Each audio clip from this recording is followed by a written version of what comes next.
अब इसी थ्योरम के ऊपर करोलरी है, if F is integrable on A B and F x is non negative for all x belongs to A B, तो then value of the integral is also non negative.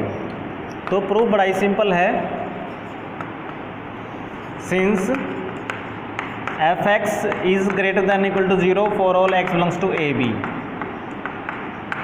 देखिए जो integral निकालने के लिए हम use करेंगे, जो इसका अपर रीमान सम और लोअर रीमान सम आएगा, तो देखिए एफ एक्स नॉन नेगेटिव है, तो जो अगर हम इसके लिए इन्फिमम लेंगे स्मॉल एम आर,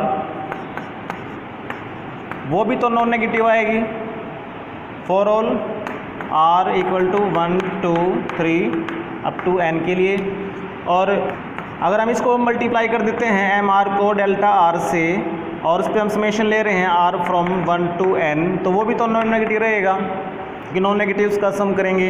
अब ये किसके इक्वल है, this is equal to L F P, तो एल एफ पी भी नॉन नेगेटिव। और हमें अब लोअर सम का क्या लेना होता है, सुप्रीमम। तो इसका जो सुप्रीमम आएगा हमारे पास, supremum of L F P, P क्या है, पी कोई पार्टीशन हो सकती है,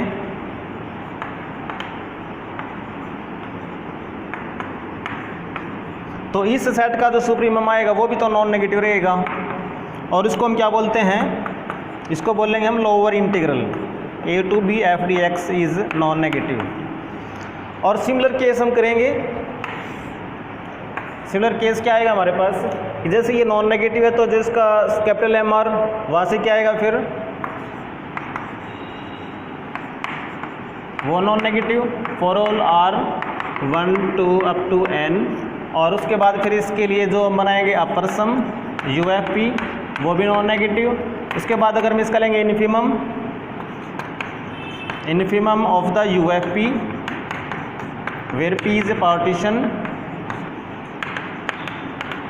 ऑफ ए बी, ये भी क्या रहेगा, नॉन नेगेटिव। और इसको हम क्या बोलेंगे, हम अपर इंटीग्रल। देखिए ये लोअर इंटीग्रल है चाहे अपर इंटीग्रल है, दोनों इक्वल हैं, क्योंकि दे रखा है कि f is integrable. Now f is integrable on A B, तो जो इसका लोअर इंटीग्रल है या फिर जो इसका अपर इंटीग्रल है, वो दोनों इक्वल है किसके, इंटीग्रल। तो ये नॉन नेगेटिव, ये नॉन नेगेटिव, तो ये भी non negative, hence integral f d x is non negative. तो हमने ये भी शो कर दिया कि अगर f is non negative function then integral is also non negative. Okay, अब देखिए नेक्स्ट करोलरी है, if F is a non negative continuous function on closed interval a B and value of the integral is equal to 0, then f x equal to 0 for all x belongs to A b. यानी कहना क्या चाह रहा है कि अगर किसी non negative continuous function का इंटीग्रल 0 आ रहा है और वो नॉन नेगेटिव है, इसलिए वो फंक्शन ही 0 है, तो उसको प्रूव करना है।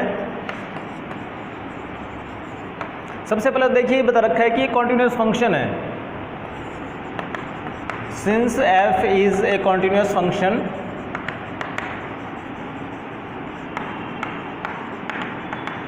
ऑन ए बी, तो देयरफॉर एफ इज इंटीग्रेबल, तो ये इंटीग्रेबल भी है। अब इसकी इंटीग्रल की वैल्यू 0 है, तो अब पहले हम क्या करेंगे, इंटीग्रल की वैल्यू निकालते हैं।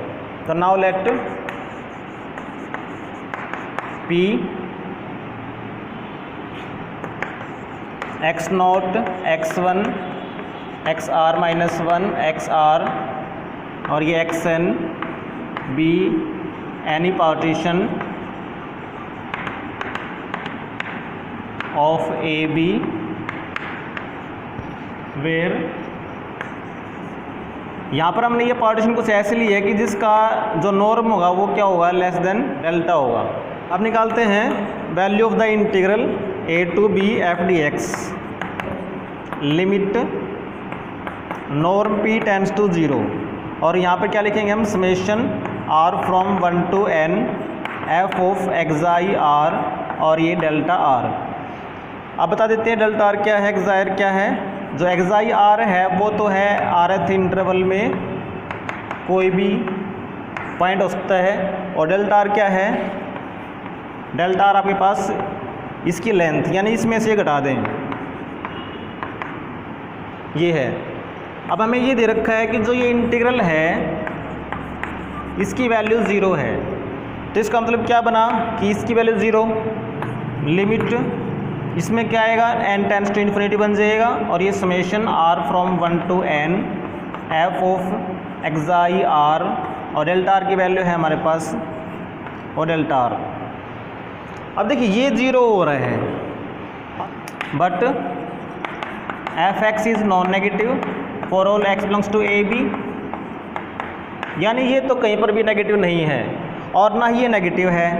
And delta R is also non negative, क्योंकि ये तो लेंथ है, तो ये भी कभी नेगेटिव नहीं होगा और ये भी कभी नेगेटिव नहीं होगा। तो इसका मतलब क्या है कि ये ओनली पॉसिबिलिटी इज दैट कि इट इज इक्वल टू 0।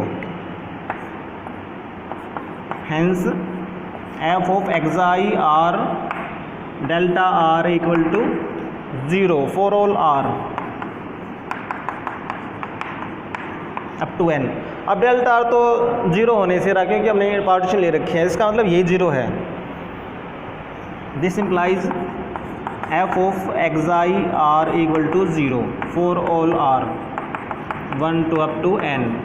अब ये एफ ऑफ एक्साई आर ये 0 आ रहा है सभी जितने भी पार्टीशन बनेंगे सभी के लिए, इसका मतलब ये फंक्शन ही 0 है।